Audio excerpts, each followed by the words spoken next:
Hello friends, welcome to our channel एजुकेटेडपुर। आज हम लोग देखेंगे 23 मई की करंट अफेयर से रिलेटेड कुछ न्यूज़ और उससे रिलेटेड कुछ क्वेश्चंस को। डीआरडीओ ने विकसित की कोविड-19 एंटीबॉडी डिटेक्शन किट डिपकोवैन।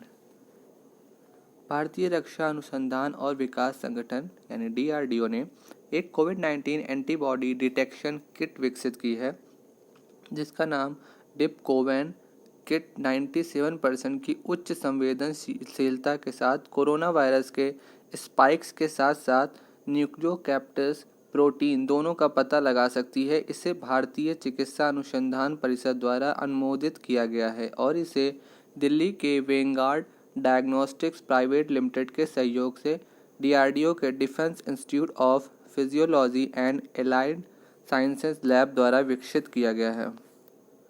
डिपकोवैन का उद्देश्य मानव सीरम या प्लाज्मा में एलजीजी एंटीबॉडी का गुणात्मक पता लगाना है जो सार्स कोविड-2 संबंधित एंटीजन को लक्षित करता है या अन्य बीमारियों के साथ किसी भी क्रॉस रिएक्टिविटी के बिना परीक्षण का संचालन करने के लिए केवल 75 मिनट का तेजी से बदलाव का समय प्रदान करता है। किट की शेल्फ लाइफ 18 महीने की है।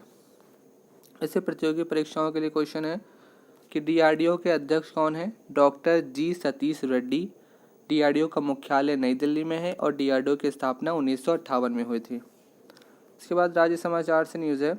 बिहार सरकार ने नियमित निगरानी सुनिश्चित करने के लिए लॉन्च किया हिट कोविड ऐप। बिहार सरकार ने उन कोविड-19 रोगियों की नियमित निगरानी और ट्रैकिंग सुनिश्चित करने के लिए हिट कोविड ऐप लॉन्च किया है जो राज्य भर में होम आइसोलेशन में है। हिट का मतलब होम आइसोलेशन ट्रैक होता है, ठीक है, होम आइसोलेशन ट्रैक। मुख्यमंत्री नीतीश कुमार ने कहा कि यह ऐप होम आइसोलेट मरीजों की नियमित निगरानी में स्वास्थ्य कर्मियों की मदद करेगा। स्वास्थ्य कार्यकर्ता प्रतिदिन घर पर मरीजों का दौरा करेंगे और उनका तापमान और ऑक्सीजन स्तर मापने के बाद ऐप में डेटा को अपडेट करेंगे। इन आंकड़ों की जिला स्तर पर निगरानी की जाएगी। यदि ऑक्सीजन का स्तर 94 से नीचे है तो रोगी को उचित उपचार के लिए नज़दीकी समर्पित कोविड स्वास्थ्य केंद्रों में स्थानांतरित कर दिया जाएगा।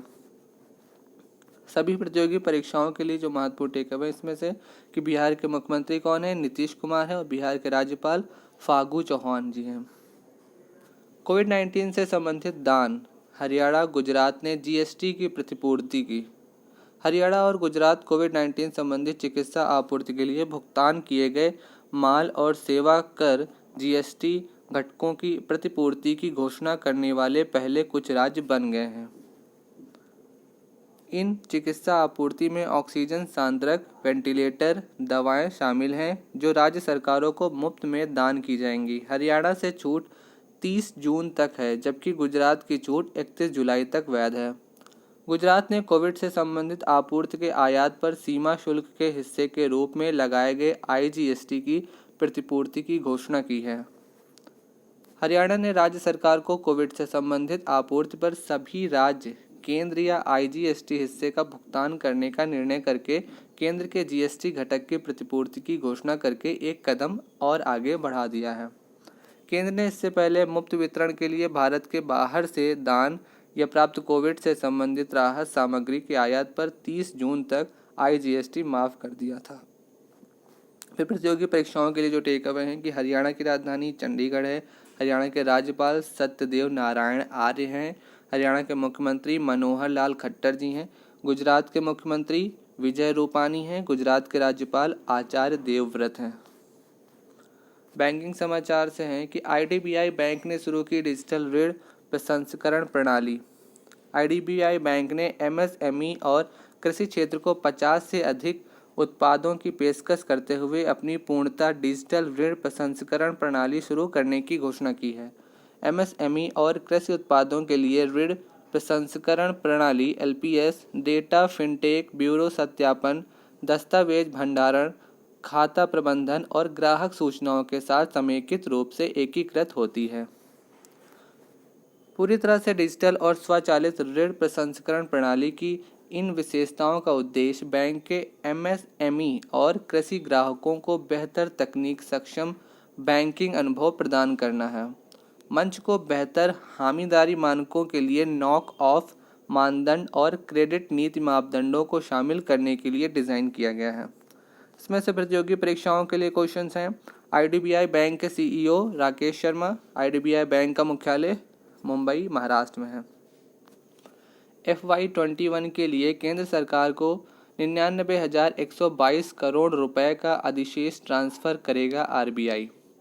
भारतीय रिजर्व बैंक 31 मार्च 2021 जुलाई 2020 मार्च 2021 के बीच को समाप्त 9 महीने की लेखा अवधि के लिए केंद्र सरकार को 99,122 करोड़ रुपए का अधिशेष हस्तांतरित करेगा।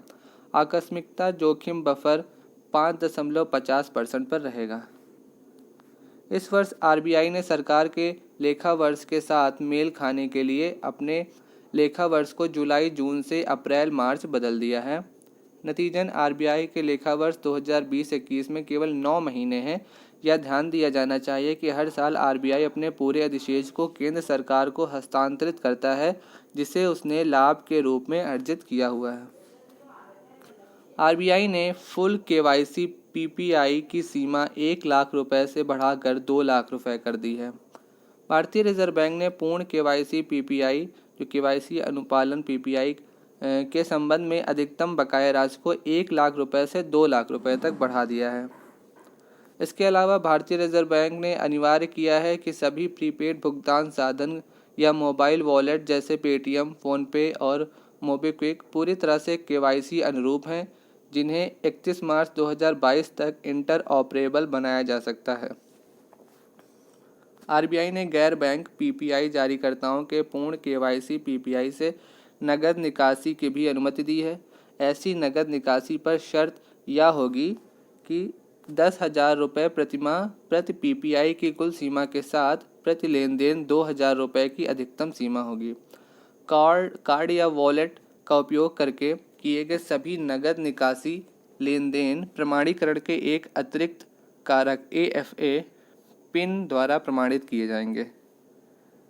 आरबीआई ने डेबिट कार्ड और ओपन सिस्टम प्रीपेड कार्ड बैंकों द्वारा जो जारी होते हैं का उपयोग करके पॉइंट ऑफ सेल टर्मिनलों से नगद निकासी की सीमा बढ़ाकर सभी स्थानों टियर 1 से लेकर 6 पर 10,000 रुपये की कुल मासिक सीमा के भीतर 2,000 रुपये प्रति लेन देन कर दी है। पहले यह सीमा टायर 1 और टायर 2 शहरों के लिए 1,000 रुपये थी, जबकि टायर 3 से 6 शहरों के लिए 2,000 रुपये थी।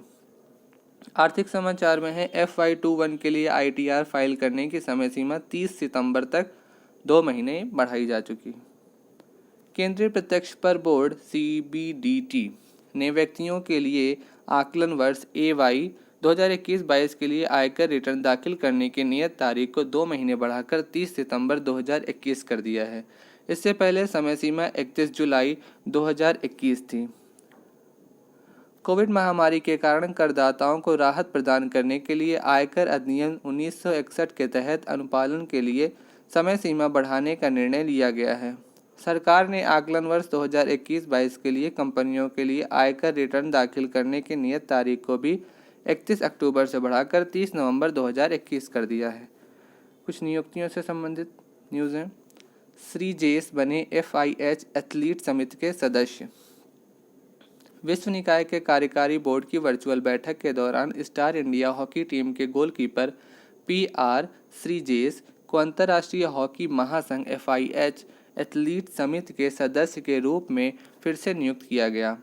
वह 2017 से पैनल के सदस्य हैं। अनुभवी श्रीजेश, जिन्होंने पहले भारतीय टीम का नेतृत्व किया है, EB द्वारा नियुक्त 4 नए सदस्यों में से एक थे, जो 47वीं FIH कांग्रेस से 2 दिन पहले मिले थे, जिसका आयोजन ऑनलाइन किया जाएगा। EB ने एथलीट समिति के लिए 4 नए सदस्यों की नियुक्ति की पुष्टि की। श्रीजेश पट्टू, मॉर्लेना रेबचा, मोहम्मद मी और मैट स्वान अब समिति में शामिल हो रहे हैं। FIH नियम समिति के नए अध्यक्ष स्टीव हॉर्गन डेविड कोलियर की जगह लेंगे।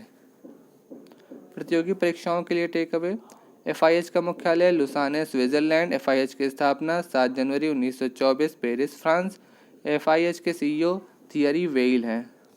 समझौता ज्ञापन में है एआई पावर्ड ऑनलाइन खाता खोलने के लिए एसबीआई और हाइपरवर्ज की साझेदारी।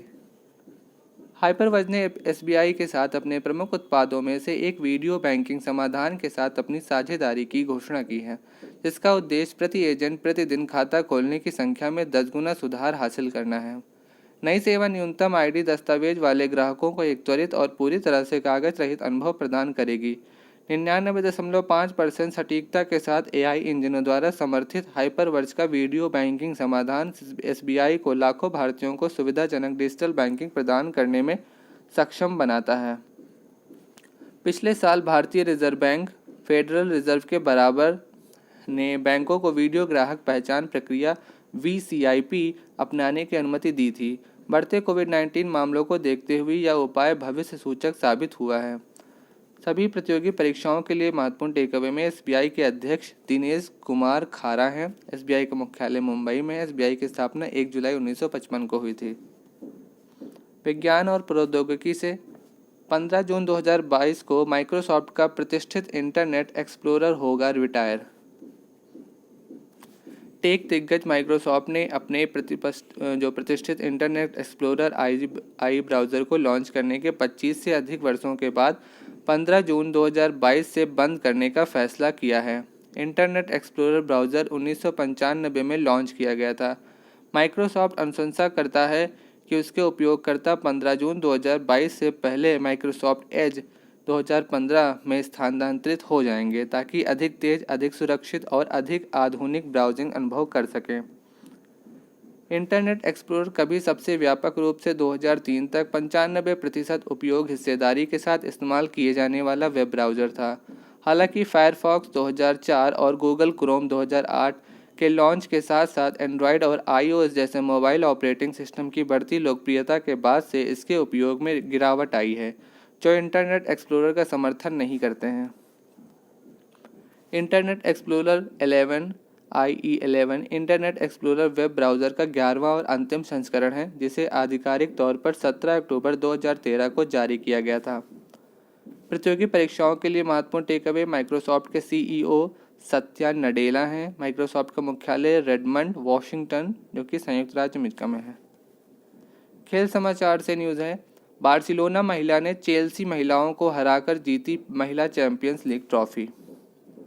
बार्सिलोना महिला ने महिला चैंपियंस लीग ट्रॉफी जीतने के लिए चेल्सी महिलाओं को हराया। चेल्सी ने पहले 36 मिनट में 4 गोल किए और बार्सिलोना ने गॉथेनबर्ग में अपनी पहली महिला चैंपियंस लीग जीतने के लिए उन्हें हरा दिया। बार्सिलोना महिला चैंपियंस लीग जीतने वाली पहली स्पेनिश टीम है। बार्सिलोना पुरुष और महिला दोनों चैंपियंस लीग जीतने वाला पहला क्लब बन गया है और यह महिलाओं के फाइनल में अब तक का सबसे बड़ा जीत का अंतर था।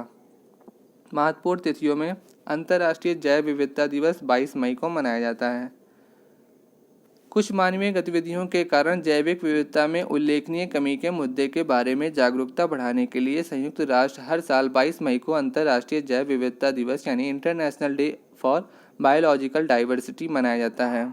जैविक विविधता में पौधों, जानवरों और सूक्ष्म जीवों की एक विस्तृत विविधता शामिल है, जिसमें प्रत्येक प्रजाति के भीतर आनुवंशिक अंतर शामिल है।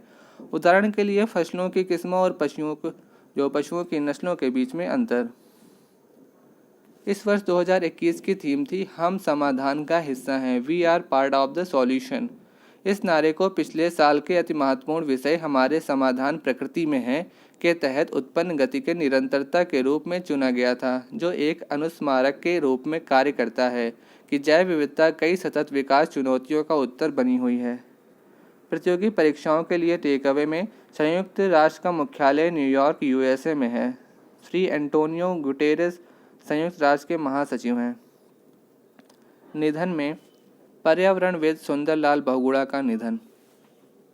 प्रसिद्ध पर्यावरणविद और गांधीवादी सुंदरलाल बहुगुणा का निधन हो गया है। वह 94 वर्ष के थे। पर्यावरण संरक्षण में अग्रणी श्री बहुगुणा ने 1980 के दशक में हिमालय में बड़े बांधों के निर्माण के खिलाफ आरोप का नेतृत्व किया था। वह टिहरी बांध के निर्माण का घोर विरोध कर रहे थे।